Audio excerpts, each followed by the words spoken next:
Bonjour à toutes et à tous, ici Sébastien pour Comasso. Aujourd'hui je vous propose un tutoriel pour prendre en main un outil d'exception, un outil web d'exception qui s'appelle Singlink et qui va vous permettre de rendre vos images interactives où que vous les mettiez, donc sur votre site web ou à n'importe quel endroit sur internet.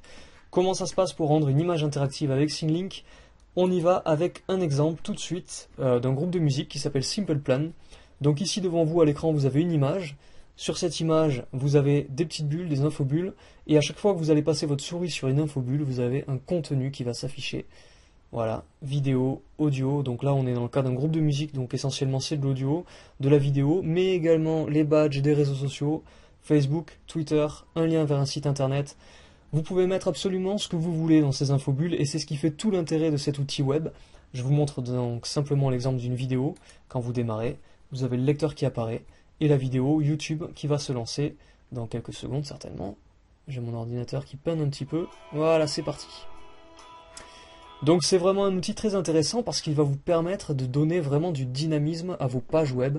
Et la deuxième particularité, c'est que n'importe qui va pouvoir partager ces images que vous allez créer, n'importe quel internaute, grâce à un petit code embed. Quand on passera ici, il suffit de récupérer un code pour mettre cette image à son tour n'importe où sur Internet. C'est vraiment un très bon outil et je vous propose tout de suite de le prendre en main. Ça va nous prendre à peu près 5 minutes pour en faire un rapide tour.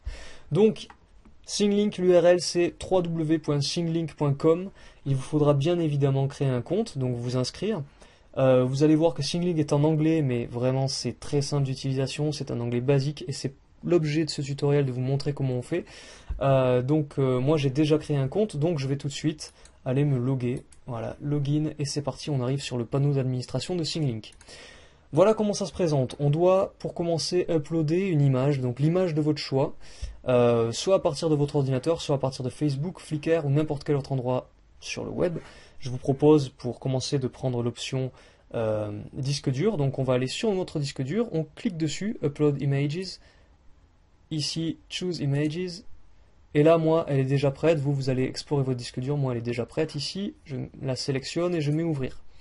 Maintenant, Singlink upload mon image et il va m'ouvrir cette image dès qu'il aura terminé sur un petit panneau qui va me permettre de rajouter mes infobulles.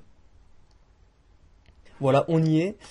À partir d'ici, je peux faire ce que je veux. Donc là, l'image que j'ai importée, moi, c'est une image schématique, dessinée à main levée rapidement. C'est vraiment juste pour l'exemple. J'ai un curseur et avec ce curseur, à chaque fois que je vais cliquer, je vais pouvoir rajouter une infobulle. Je vais en rajouter 4 ici pour vous montrer de quoi il s'agit. Donc là, j'ai dessiné rapidement un petit player. Je clique. Je vais aller chercher une URL YouTube. Donc ici, celle d'un petit teaser de Comasso. Je vais la mettre dans mon lien. Et après, j'ai plus qu'à sauvegarder. Chose importante sur Singlink, il y a des contenus qui sont adaptés. Donc YouTube en fait partie. Ça va être un contenu incrusté plus facilement. Pour savoir quels sont ces contenus, il me suffit de cliquer ici sur la petite icône, et voilà, il me dit donc que YouTube, Vimeo, TED Conferencing, SoundCloud, Spotify, Wikipédia par exemple, Twitter, Facebook, tout ça c'est des contenus qui sont facilement paramétrables, facilement ajoutables en tout cas sur ce site. Vous cliquez sur Save, et on va tout de suite aller en rajouter d'autres. Donc là vous voyez, j'ai ma petite infobulle qui est créée. Ici je vais cliquer, je vais en mettre une autre, alors là je vais juste mettre du texte, donc déjà plus de 55 articles sur la com des assos. Voilà, je vais la sauvegarder. Ici, je vais en rajouter un autre. Là, je vais mettre un lien. Donc, par exemple, vers le guide de Comasso. Donc, un lien web vers le site web de Comasso. Voilà. Et ici, pour vous montrer avec les réseaux sociaux, je vais prendre la petite icône dessinée rapidement de Twitter. Je vais cliquer dessus. Je vais aller chercher mon URL Twitter. Donc Facebook si vous préférez pour la vôtre, ou Twitter si vous en avez un, peu importe. Je clique sur Save, voilà. Ici à droite, je peux rajouter un titre à mon image, donc nous, on va mettre test pour l'exemple. Je peux cliquer sur Share to Facebook Timeline, qui va me partager directement cette image sur mon Facebook, mais là, c'est pas l'objet de la vidéo pour l'instant de ce tutoriel, mais vous pourrez le faire, c'est juste une option en plus. Donc là, on enregistre l'image, on clique sur Save, et j'ai tout de suite mon image qui s'affiche. Ça y est, vous voyez que ça a bien fonctionné, j'ai mes infobulles. Pour vous montrer que ça a bien fonctionné, je vais vous montrer rapidement. Le lecteur vidéo, il est bien ici. Voilà, c'est le player YouTube qui s'affiche. La vidéo démarre, parfait, ça fonctionne. Ici, le deuxième que j'avais rentré, c'était du texte. On l'a, déjà plus de 55 articles sur la com des assos, ça s'affiche aussi. Ici, book, donc le bouquin, avec le lien vers le site internet avec le guide, ça s'affiche aussi, et le Twitter, j'ai bien le badge Twitter qui s'affiche, donc tout fonctionne, c'est parfait.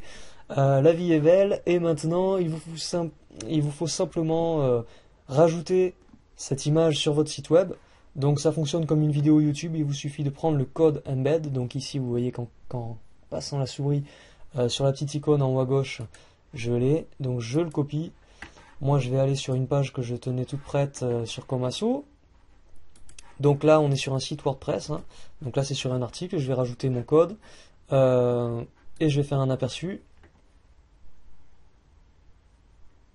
Donc voilà, j'ai ma page qui s'affiche bel et bien et j'ai mon image qui s'affiche bel et bien dessus. Tout fonctionne parfaitement. L'avantage maintenant, c'est que n'importe qui va pouvoir partager cette image. Imaginez que quelqu'un arrive sur votre site web. Déjà, vous avez de l'interaction sur vos images, ça rajoute vraiment un plus avec l'expérience internaute. Et l'internaute va pouvoir cliquer ici à son tour, Embed Image, récupérer ce code et rajouter cette image si elle lui a plu sur son propre site, enfin voilà, le proposer sur les réseaux sociaux, etc. Donc ça peut faire voyager en plus votre image. Voilà pourquoi Thinglink est un très bon outil pour votre com. Vraiment à utiliser d'urgence, à tester en tout cas, ça vous coûte vraiment rien, c'est un outil gratuit. Vous voyez que ça prend pas énormément de temps non plus, là on arrive à peu près à 7 minutes de vidéo, de tutoriel et vraiment pour faire un rapide tour.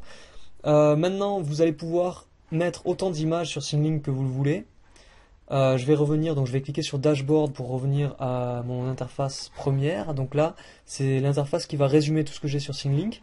J'ai qu'une seule image, mais je peux en avoir autant que je veux. Et en plus, petite valeur ajoutée, je vais pouvoir consulter mes statistiques, c'est-à-dire savoir si les gens cliquent effectivement sur les liens qui sont sur cette image.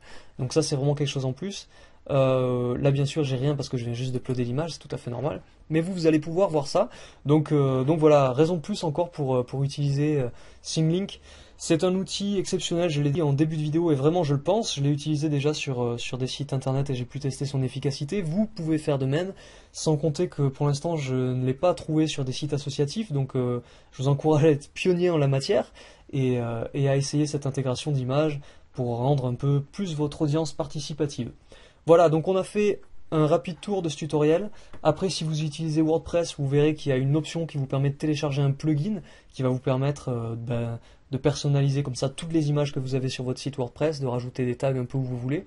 Pour ça c'est ici qu'il faut cliquer, Install Thinglink on your site, et vous aurez des descriptifs de comment faire. Je ne vais pas rentrer dans le détail pour ça, on a déjà fait un premier tour d'horizon, c'était l'objet de ce tutoriel. Donc on est à la fin là, vous savez déjà comment faire, maintenant vous savez comment uploader une image, rajouter vos liens et comment mettre cette image sur votre site internet. Donc je vous souhaite une bonne continuation, testez cet outil et puis on se retrouve bientôt pour un prochain tuto sur Komasu. À bientôt!